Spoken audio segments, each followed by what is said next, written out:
Okay, so sekatan larangan ni biasanya dia akan kenakan sebab apa? Produk yang kita jual. Okay, so sebenarnya banyak orang kat Malaysia ni, diorang nak start business. Okay, so one good thing kat Malaysia ni, semua orang nak jadi entrepreneur. Yang bagus, nak jadi usahawan, which is very good.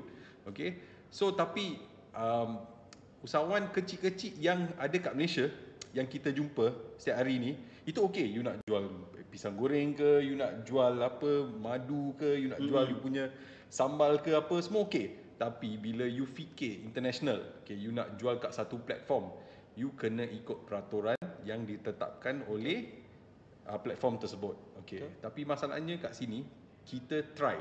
Okay, the word is try. Okay, so apa yang boleh jual? Apa yang boleh jual. Itu okay, macam tadi saya ada satu puan ni, dia datang tanya saya ada sambal, saya nak try jual. Saya tanya dia, okay, sambal you dah ada dalam pasaran ke belum? Dia cakap belum.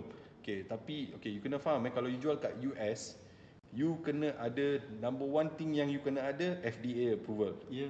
Food Drug Authority approval. I said, sebelum you buat tu pun, Malaysia you dah ada sijil tak? I cakap, you dah ada sijil JAKIM Tok Halal tak? You ada sijil KKM tak? Cakap belum, baru je start. Okay, tak apa, you start kat Malaysia dulu, you dapatkan sijil ni dulu, okay, baru you pergi FDA. Okay, so masalahnya okay, banyak orang kat Malaysia ni dia rasa apa-apa produk kita jual pun boleh laku. Boleh laku. Okay, sebenarnya kalau kat platform yang ada kat Malaysia memang boleh. Okay, kalau kita nak fokus international ni, macam saya cakap lah, kita kena follow beberapa peraturan, rules and regulations kan.